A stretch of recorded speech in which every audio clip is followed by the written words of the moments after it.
Management and Organization Tutorial and Instructions.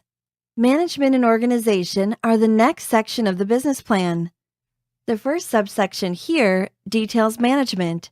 The individuals responsible for operating and overseeing the company should be listed.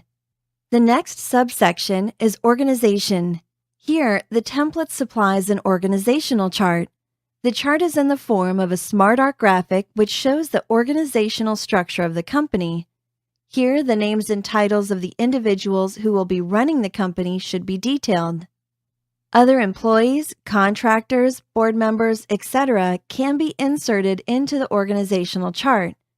Often, small businesses may have a limited number of employees. In this case, it is acceptable to detail outsourced help and resources such as an attorney, accountant, etc.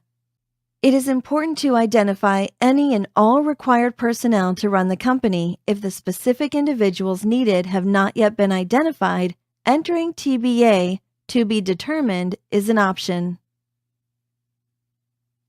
Utilizing the plug-and-plan template, users will want to add the bios or profiles for the key team members of their company in the blue highlighted area that is pasted in as a placemark. There is an organizational chart which is in the form of a smart art graphic. Click the graphic to enter the different areas of the organizational chart. Users can fill in and edit the team members and their position in the graphic.